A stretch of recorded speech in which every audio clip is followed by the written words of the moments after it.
दोस्तों नमस्कार, मैं हूं शिवम गौड़। आप देख रहे हैं रॉकेट पोस्ट भारत।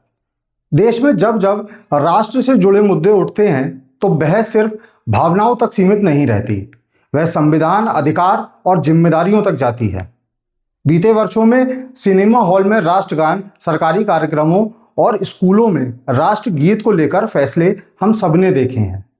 और अब एक बार फिर राष्ट्र से जुड़ा एक मुद्दा तेजी से चर्चा में है, एक शपथ राष्ट्र के नाम। सीए संजय अग्रवाल द्वारा शुरू की गई यह मुहिम आज देश भर में बहस और समर्थन दोनों का विषय बन चुकी है। इस शपथ पत्र को लेकर हमने बातचीत की है सुप्रीम कोर्ट के अधिवक्ता। तो आइए सीधे सवाल जवाब की शुरुआत करते हैं। हमने अधिवक्ता यह जानने की कोशिश की कि जैसे सिनेमा हॉल में राष्ट्रगान और फिर सरकारी कार्यक्रमों व स्कूलों में राष्ट्रगीत को अनिवार्य किया गया, उसी तरह अब यह शपथ पत्र तेजी से वायरल हो रहा है। आप इस शपथ पत्र का उद्देश्य क्या मानते हैं? क्या यह राष्ट्र के प्रति जिम्मेदारी बढ़ाने की पहल है या एक बड़े वैचारिक आंदोलन की शुरुआत? इस पर उन्होंने क्या कहा, सुनिए।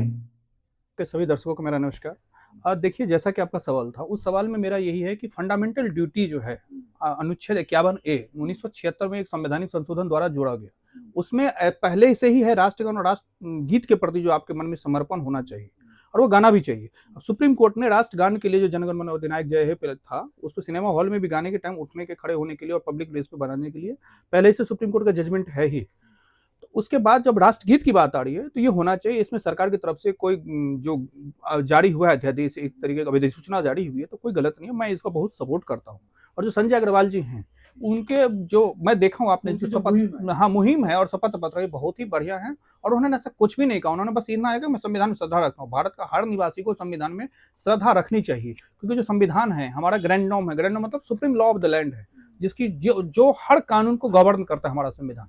तो हमारे संविधान के मूल भावनाओं के प्रति जो हमारी श्रद्धा है होनी चाहिए। राष्ट्रगीत, राष्ट्रगान गाने से हमें और अच्छा ही फील होता है और हम राष्ट्रीयता की तरफ, नेशनलिज्म की तरफ बढ़ते हैं।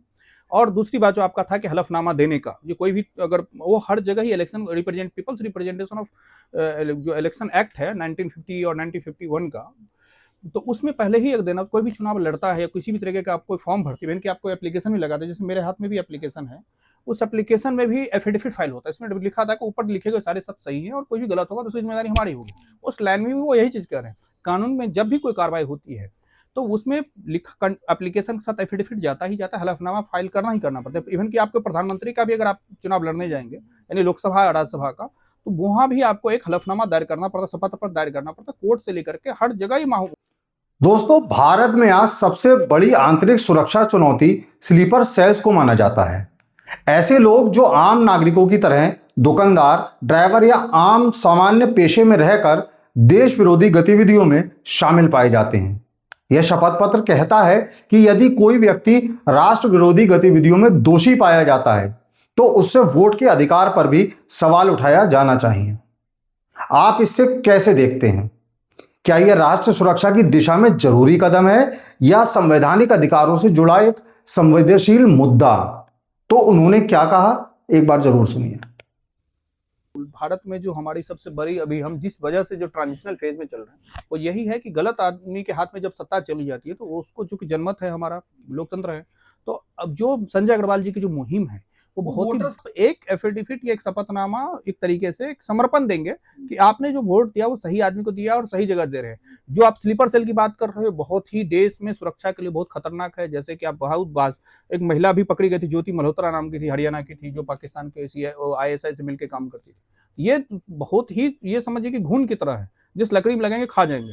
तो उनको तो NSA और UAPA के तहत जो है कार्रवाई करनी चाहिए, और NIA इसके लिए अलग से काम, नेशनल इन्वेस्टिगेशन एजेंसी जो है वो अलग से एक संस्था है ही। और वो जिस भी व्यक्ति की संलिप्तता कोई भी देश विरोधी गतिविधियों में रहता है उसके लिए जांच के लिए है ही, और कानून उसकी कार्रवाई कर रही है, और कठोर कानून है, बहुत ही स्ट्रिजेंट लॉ है। रही बात इस वो हलफनामा का जो शपथ पत्र तैयार करवा रहे हैं, ये बहुत बेहतरीन मूवमेंट है। और इसमें अगर आप मुझसे पूछेंगे कि एज ए अधिवक्ता आपको क्या लगता है, कानूनन सही है? बिल्कुल सही है। इसको अगर कोई कल को कोई चैलेंज भी करे सुप्रीम कोर्ट में, मुझे नहीं लगता सुप्रीम कोर्ट इसको कुछ नल एंड वॉइड करेगा। और हर व्यक्ति की जिम्मेदारी है, भारत का संविधान जो आपको मौलिक अधिकार देता है, तमाम स्वतंत्रताएं देता है, अधिकार देता है, तो वो आपसे कुछ कर्तव्य भी मांगता है। L K Kulwal versus state of Rajasthan के सुप्रीम कोर्ट ने कह दिया कि हर व्यक्ति अपने राइट के लिए तो खड़ा हो जाता है कोर्ट में या कहीं भी संसद में, रोड पे, कर्तव्य भूल जाता है। तो उस जजमेंट में कर्तव्यों को इंप्लीमेंट कराने की बात की है कि जो मूल अधिकार, मूल कर्तव्य जो है आर्टिकल 51A में, वो आपको इंप्लीमेंट कोर्ट के द्वारा कराई जाए। और हर व्यक्ति को चाहिए कि जो उसमें दिए गए हैं 11 मूल कर्तव्य दिए गए हैं, वो 11 मूल कर्तव्य को आपको पालन करने चाहिए।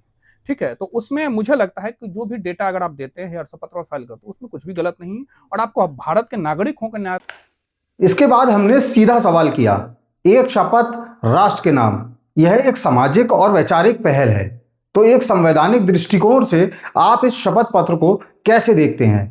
क्या यह राष्ट्र निर्माण की दिशा में एक सकारात्मक कदम है या इसे और व्यापक चर्चा और स्पष्टता की जरूरत है? शपथ राष्ट्र के लिए पहला है, मैं डॉट जो भी जैसे मैं सूरज कुमार झा सशपथ बयान देता हूं कि मैं भारत संविधान के प्रति सच्ची श्रद्धा रखता हूं। दूसरा है, मेरी भारतवर्ष के लिए मेरी जाति संप्रदाय से ऊपर है। बिल्कुल सही बात है, मैं ब्राह्मण जाति हिंदू हूँ, लेकिन मेरे लिए भारतवर्ष सबसे ऊपर है। तीसरा है, मैं किसी राष्ट्र विरोधी गतिविधि में संलिप्त नहीं हूँ, ना ही रहूंगा। बिल्कुल बात सही है, मैं ना किसी राष्ट्र विरोधी मतलब किसी तरीके का आतंकवाद या विदेशी संगठन के साथ नहीं हूँ, ना ही रहूंगा।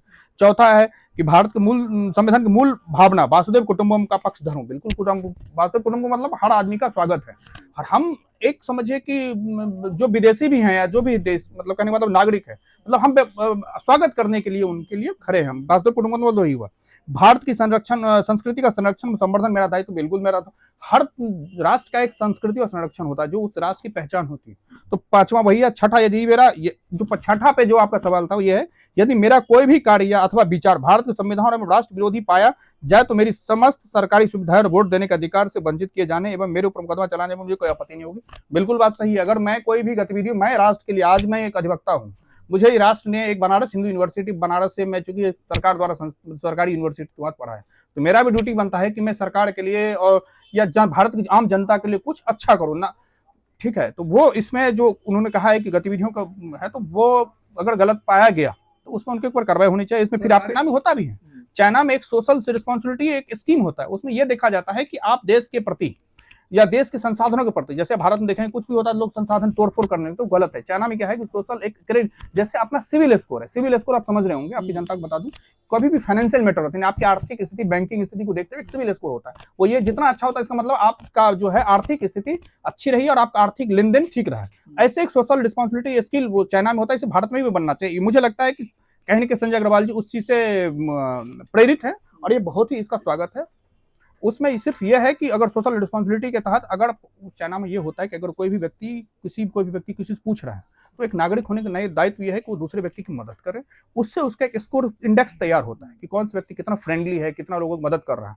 सो कोई रोड पे गिरा हुआ मिल गया तो उसको पानी देना, उसको अस्पताल पहुंचाना। इसलिए अगर भारत में भी ये जो होनी चाहिए कि हर व्यक्ति की एक सोशल जिम्मेदारी तय की जानी चाहिए, ताकि जो है राष्ट्र की जो है भावना बढ़े, राष्ट्रीयता की भावना बढ़े और एक दूसरे के लिए खड़े। यहाँ पे आप देखेंगे कोई लोग एक्सीडेंट हो जाता है, लोग मदद करने के अलावा लोग वीडियोग्राफी बनाने लगते, तो ये कहीं ना कहीं गलत है। अभी दिल्ली में लोग गिर गए, वहां लड़के को उठा, हम कह रहे जिंदा है मर के बाद की बात, एटलीस्ट आप जो कर सकते हैं। परमानंद काटरा वर्सन ऑफ इंडिया में सुप्रीम कोर्ट ने साफ साफ कह दिया कि जो रोड घायल लोग होते हैं, जो उसमें सबसे पहला जो प्राइवेट, पहले लोग क्या करते हैं प्राइवेट हॉस्पिटल वाले का पुलिस केस नहीं लेंगे, उसमें साफ साफ सुप्रीम कोर्ट ने कह दिया कि जो व्यक्ति वहां से गुजर रहा है उसकी भी जिम्मेदारी है और प्राइवेट और सरकारी जो हॉस्पिटल उनकी भी जिम्मेदारी है कि जो भी व्यक्ति गिर जा रहा है, चोट लगा है, उसकी ट्रीटमेंट तुरंत हो। और वहां व्यक्तियों के यूपी सरकार ने इस पे स्कीम भी लगाया। जनरली लोग क्या होता है, कोई एक्सीडेंट हुआ बच्चा, लोग सोचेगा जो कोर्ट कचहरी के केस होगा मुझे गवाह बुलाया जाएगा। यूपी सरकार की स्कीम है कि अगर आप कोई भी गिरे हुए कोई घायल व्यक्ति की मदद करते तो आपको सरकार की तरफ से पारितोषिक किया जाएगा और आपको एक